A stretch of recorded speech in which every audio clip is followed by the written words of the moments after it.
this shit out. What up, turkeys? Yorkshire back at you. Last week we did what metal bullshit I got recently. This week I'll show you some of that punk shit I've been picking up. You know, the hardcore shit. That punk rock bullshit. That's my shit. You into that shit? Check out this shit. Vinyl time! Recent pickups! Hey, check out the stuff I got. Wanna see what I got? Look it. Beast of Beast. Beast to beast, sex, drugs, and noise. 1983 Los Angeles, California, hardcore punk rock shit, right? My ass records. This fucking record is great, man. Not very well known, but like top-notch fucking early hardcore shit, man. Got a girl singer here, Virginia Mack. She can also be heard singing, strangely enough, on the first Berlin record. But don't expect none of that take your breath away kind of bullshit up on here. This is fucking ramped up and raging fucking early 80s California hardcore. It's fucking good. You got Bailey from Angry Samoans on drums. Yeah. The A-side is that classic early California sound for this kind of shit. Great female vocals. The B-side adds a little bit of death rock and gothy touches, but still keeps that fucking killer sound, man. This is top-notch shit. Reminds me maybe a little bit of like early Lethal Weapon kind of stuff. Really good record. I believe there's some copies of this floating around out there that have like the Mother Records sticker on there from New Jersey label Mother Records. A split venture between Mother and my ass.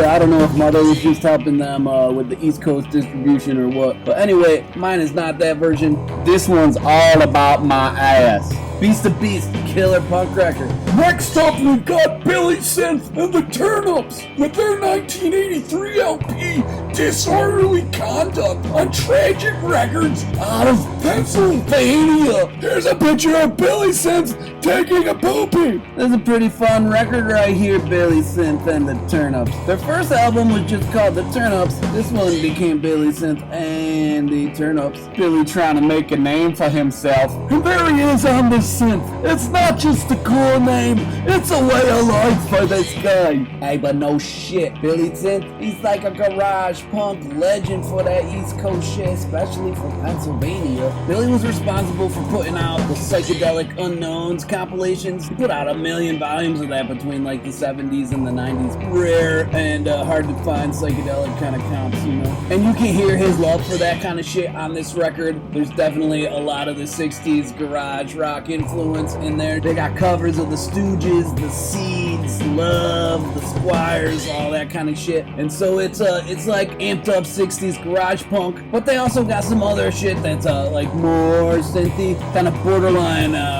weirdo experimental synth, but with like a punky wavy quirk to it. They try to do the psychedelic punk sometimes. I like it. Shh, the secret life of punks. I bought this compilation LP. It's cheap. It's got only good songs on it. Look at it. The Secret Life of Punks. Woo!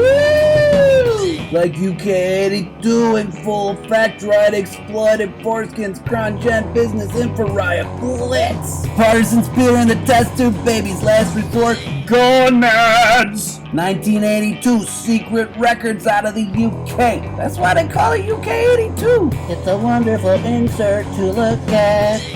So if this came out in 82 based on the track list, I'm assuming some of this stuff they skimmed off of singles, and some of it was probably unreleased at the time, but most of these songs just ended up coming out on the band's albums or whatever. I don't think there's anything on here that's still exclusive to this release, but when it came out there was. I mean, it's a full-on classic of the genre. If you want to check out the UK 82 sound with the spiky head mohawk, then this is as good a place to start as any.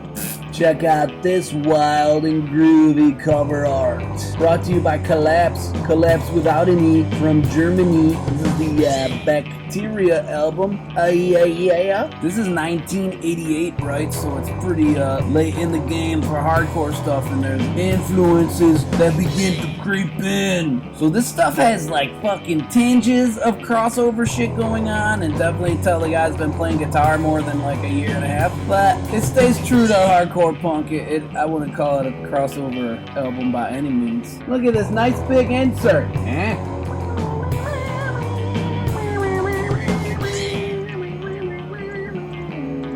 what's it sound like, jackass? Is that what you're saying? Well, let me tell ya. Collapse. Kind of reminds me of a little heavier Subhumans without any of the ska shit, maybe. And although they're German, they kind of sound more Italian to me.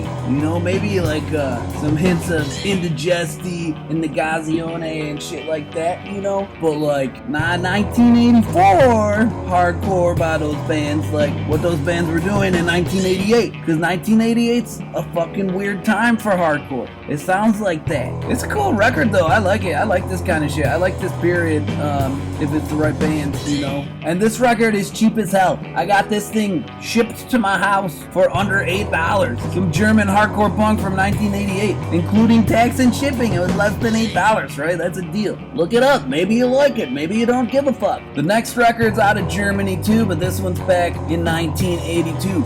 Daily Terror with Schmutzig Sitten. Is that right? Schmutzig Sitten. That's my guess. Feel free to correct me below if you know what I don't know. This record definitely has more of a UK 82 punk kind of sound to it. Dig this radical album cover. Would it be weird to like wear a shirt of this album cover of a guy wearing a shirt? It's okay, right? Just saying, it's a cool cover. But yeah, anyway, 1982 aggressive rock production. It's like mid-tempo, sing-along choruses, fucking UK 82 style punk rock out of Germany. And they do it pretty well. We can't let the German viewers have all the fun making fun of my shitty pronunciation of their beautiful language. Let's take it over to Sweden and butcher that shit too. This is the almighty Strebers from fucking Sweden. This is their 1990 LP, I Fadren Spar. I Fadren Spar? I Fadren Spar? You got the umlaut, and then what's the circle thing do? I don't know what the circle thing does.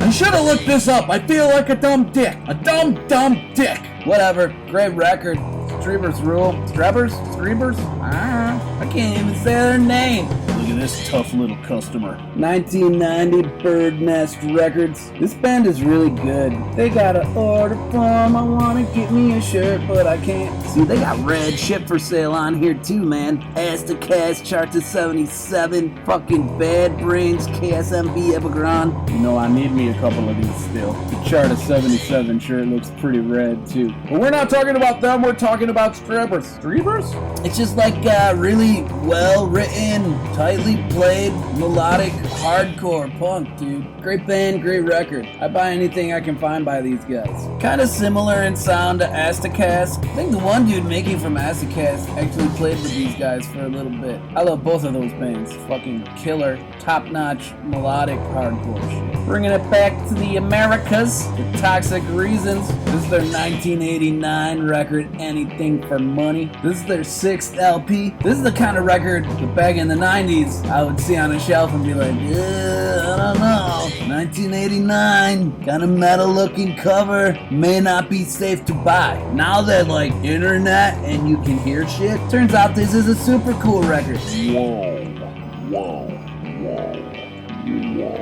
USA hardcore, right? Into the beast. Damn, don't go in there. He'll eat you. Don't go in there. This came out on a German label, Hellhound Records. I don't think there was a US release for this one. Toxic Reasons is a classic. Their early shit is impeccable. This stuff is pretty rad too. This was like they were listening to a shit ton of Motorhead when they were making this or something, which is good by me. Engineered and produced by the great Paul Mahern of the Zero Boys. Dude's vocals on here are pretty rad and like unhinged, and he's fucking let loose.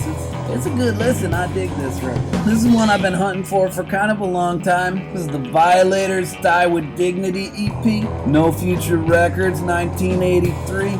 Slowly creeping closer and closer to having all of the No Future Records shit from back then. No Future, of course, one of the leading lights of the UK 82 scene. And this is a good one. Not my favorite shit on this label, but solid all the way through. I always thought this cover art was pretty cool. And you get a couple different sounds on here. The first song, Die With Dignity, has like a real heavy early Susie and the Banshees feel. They got female vocalist Helen on there. Like a punkier Susie and the Banshees kind of thing. But then the next song, Government Stinks, has one of the dudes singing, and it's like what you might expect off a No Future record. Then the third song, Pointless Slaughter, kind of puts the two things together, and it comes off with kind of a Voice Squad feel. That's basically what you're gonna get on this. Pretty sure you can buy just like a full LP that collects all this stuff and their other singles and stuff on it too for probably cheaper than this thing. Let's do one last one and get out of here. I just got this yesterday off of my drummer, Adam Baum, who also happens to be the guitar player in The Faction. This just came out this year, The Faction Late Night Live. It's a complete live show from Halloween 1984. It was like a radio broadcast, 2 records at 45 RPM. I haven't listened to it yet, I just got it. But it's The Faction in 1984, I'm sure it's fucking good. Dig it. They only pressed up 250 of these, so if you're interested, go to imrecordstore.com and you can place an order for one, or they disappear. Bunch of other cool shit for sale up there too. Alright, check you next time. I think the next couple videos will probably do some like fucking year-end 2021 wrap-up kind of shit. Probably do one of like my favorite records that came out this year, and then a different one of my favorite ones that I found this year of like older shit. Check you then, dudes. Party!